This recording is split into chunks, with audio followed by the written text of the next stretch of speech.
अगर आपको बैंक से जुड़ा कोई जरूरी काम करना है तो आज ही निपटा लीजिए, क्योंकि कल से बिहार में बैंक के दरवाजे लगातार 4 दिन तक बंद रहने वाले हैं और बाद में पछताना ना पड़े, इसलिए अभी अलर्ट हो जाना ही आपके लिए जरूरी है।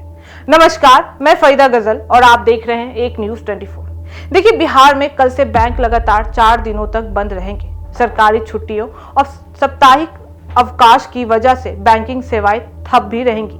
ऐसे में नगद लेन देन, cheque clearance, passbook update, draft, loan से जुड़े काम और शाखा आधारित सेवाएं पूरी तरह प्रभावित भी रहेंगी। बैंक अब सीधे तय तारीख को ही खुलने वाले हैं। बिहार में बैंक बंद होने की खबर हर बार आम लोगों के लिए परेशानी लेकर आती है, क्योंकि आज भी बड़ी आबादी ऐसी है जो बैंक की शाखाएं पर जाकर ही अपना काम निपटाती है। खासकर ग्रामीण इलाकों में छोटे कस्बों और बुजुर्गों के लिए बैंक का बंद रहना सिर्फ असुविधा नहीं है, बल्कि रोजमर्रा की जरूरतों पर असर डालने वाली बात भी बन गई है। लगातार 4 दिन बैंक बंद रहने का मतलब है कि कैश निकालना, जमा कराना, सरकारी भुगतान, पेंशन, स्कॉलरशिप, लोन की किस्त, चेक जमा करना और कैश ट्रांजैक्शन सब कुछ रुक जाएगा। कई छोटे दुकानदार, किसान और मजदूर ऐसे होते हैं जिनका काम सीधे बैंक से जुड़ा हुआ रहता है। अगर समय पर पैसा नहीं मिला तो उनका पूरा हफ्ता बिगड़ भी सकता है।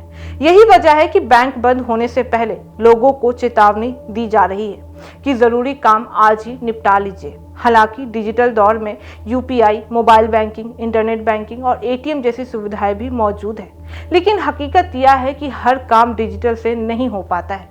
एटीएम में कैश खत्म हो जाए तो समस्या और भी बढ़ जाती है। कई बार त्योहार हो या लंबी छुट्टियों के दौरान एटीएम खाली हो जाते हैं और लोग भटकते रहते हैं। बैंक बंद होने से सरकारी योजनाओं के लाभार्थी पर भी असर पड़ता है। जिन लोगों को डीबीटी, पेंशन या मजदूरी का पैसा मिलना होता है, अगर वह राशि खाते में आ भी जाए तो शाखा बंद रहने के कारण निकालना मुश्किल हो जाता है। सरकार और बैंकिंग सिस्टम यह मानकर चलता है कि डिजिटल विकल्प काफी है, लेकिन जमीनी हकीकत में शाखा की जरूरत अब भी बनी हुई है।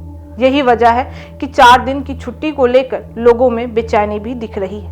बैंक कर्मचारी की छुट्टी तय नियमों के तहत ही होती है। इनमें सरकार और बैंक यूनियन दोनों की भूमिका भी रहती है। लगातार छुट्टियों पड़ने से बैंकिंग सिस्टम पर बैकलॉग भी बढ़ जाता है। जब बैंक दोबारा खुलते हैं तो काउंटर पर लंबी लाइन भी लगती है, स्टाफ पर दबाव भी बढ़ता है और कई बार काम में देरी भी होती है। इसका असर अगले कुछ दिनों तक दिखाई भी देता है। व्यापारियों के लिए भी यह समय चुनौती भरा होता है, क्योंकि चेक क्लियरेंस रुक जाता है और पेमेंट साइकिल टूट भी जाता है। सरकार बार बार डिजिटल लेन देन को बढ़ावा देने की बात करती है और ऐसे में हालात में लोग मजबूरी में डिजिटल की तरफ आगे भी आते हैं।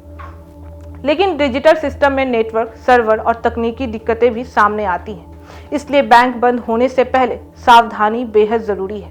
लोगों को चाहिए कि नगद जरूरत को अंदाजा लगाकर पैसा निकाल ले, जरूरी बिल और किस समय पर चुका भी दे और ऐसा कोई काम ना छोड़े जो बैंक खुलने का इंतजार करते रहे हो।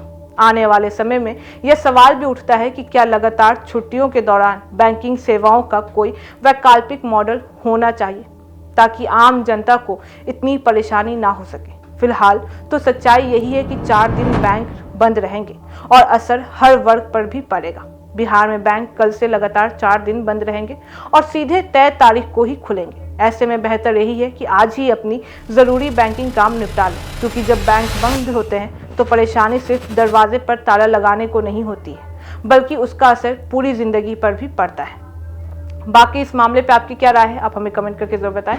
ऐसी तमाम खबरों के लिए देखते रहिए न्यूज़ 24। हर खबर सबसे पहले सबसे सटीक। वीडियो को लाइक करें, शेयर करें, चैनल को सब्सक्राइब करना ना भूलें। धन्यवाद।